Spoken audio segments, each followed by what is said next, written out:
Hello everyone and welcome back to the SteemTrail Gaming News. Today is the 23rd July of 2018. My name is Kralizec and I will be your host for the evening. Today we got only one single story for you guys, but it's an interesting one. Let's talk about Nintendo targeting ROM sites. So more specifically, Nintendo has filed a lawsuit against two websites that are pretty well known for hosting old ROM files. The sites in questions are Love ROMs and Love Retro. And Love Retro has already been taken offline because of this lawsuit. And Love ROMs have already taken all their Nintendo content offline, so those aren't available anymore. More specifically, the lawsuit was filed on July 19th in the U.S. Court District for the District of Arizona and complains that the two sites are notorious online hubs for pirated video games and that they willfully disregard Nintendo's rights. In a broader statement, Nintendo said, Nintendo continues to produce, market, and sell many of the video games originally developed for its early video game systems, including NES and Super NES. In 2016, Nintendo released NES Classic Edition, a miniaturized version of the NES console that features pre-installed copies of many of the memorable games designed for NES. In 2017, Nintendo released Super NES Classic Edition, a miniaturized version of the Super NES, which also features pre-installed copies of many iconic games designed for the Super NES. Nintendo continues to produce, market, and sell NES Classic Edition and Super NES Classic Edition. So let's start by addressing the main thing here. Obviously, Nintendo is in the right here. There's really nothing to argue here. It is their property, and if they do not want it to be distributed online, they do have the right to protect their IPs. Nobody can really dispute that. So here, the case is fairly obvious. But an interesting conversation has sparked about this, as the topic in question is game preservation. If you don't know what this concept is, it's essentially about all games that cannot be bought anymore. They're just not available through any normal means. And thus some sites have decided to take it upon themselves to preserve these games for the future generations. And here we come into the interesting part of the discussion. Should these sites be allowed to operate because they preserve a part of our history at this point? We cannot argue that gaming will be a part of our cultural heritage for our children and their children and their children one day. It's the same thing as we do have companies do specialize about preserving old movies from like the 1920s. And it is also true that the gaming industry has been a bit more of a wild ride compared to, let's say, movies, books, or anything like that, as many old games, especially from the ages of early consoles, are close to impossible to get your hands on. Especially when it comes to physical copies, those are sometimes more valuable than you could imagine. Like some of the old games, especially the iconic ones, you will probably have to spend somewhere along the lines of a few $100 to get your hands on a copy of them if you want a physical copy in good shape. So, should there be some form of game preservation?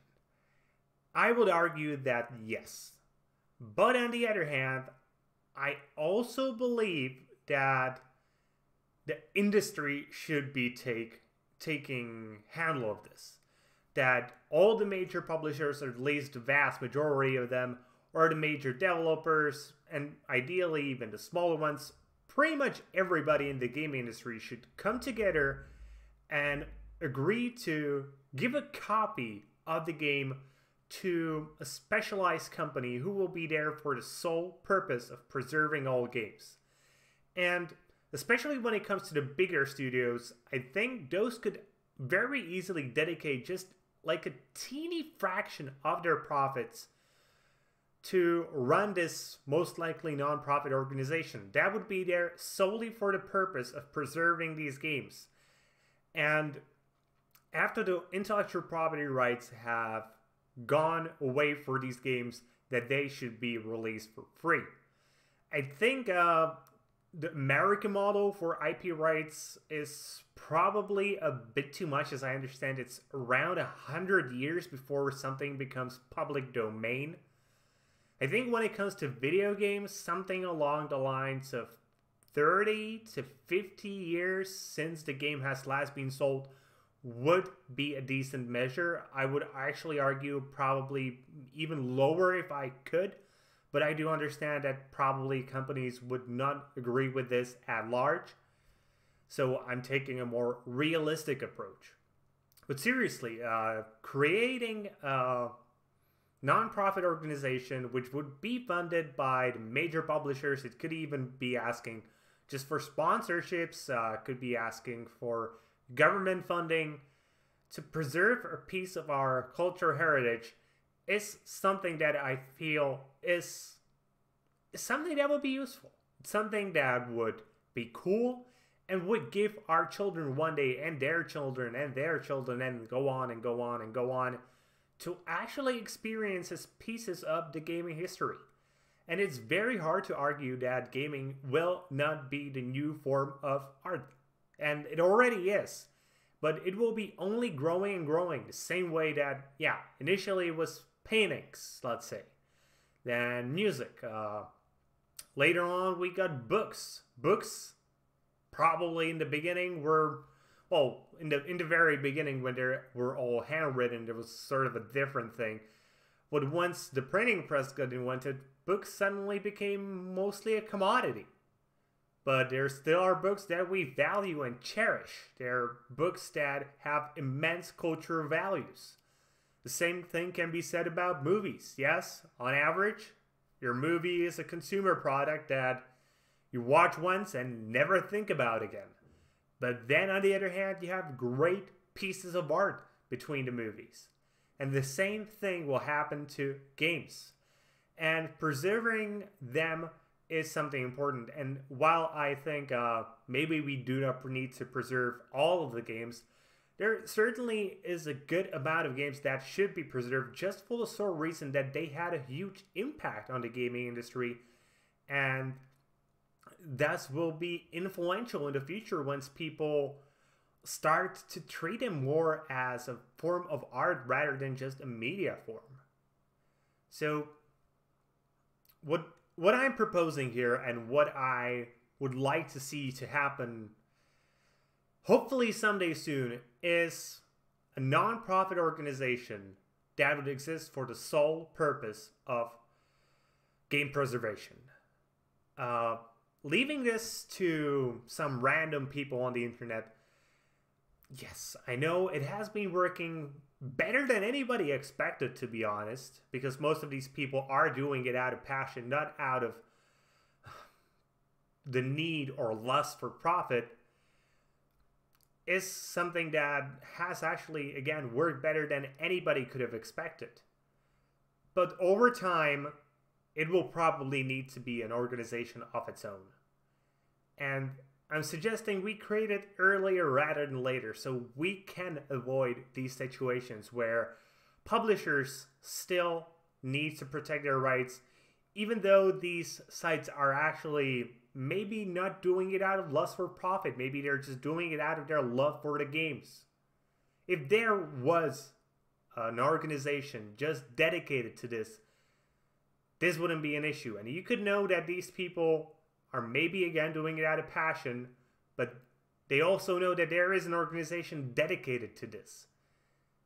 So you can just assume, well, maybe they're just doing it because they get advertisement on their sites and thus they make money. And this discussion could just go away and not be a thing anymore. So again, I'm proposing an organization, probably ideally a non-profit one, funded ideally by sponsorships from the major publishers. And it doesn't have to be just the publishers that exist today. If a new publishing house emerges in the future, it can sponsor it again. That would be there solely for the reason of preservation of games. And game developers and publishers, indie devs, could just choose to send a copy of their games to this organization, and thus we would have our culture or gaming heritage preserved even for the future generations.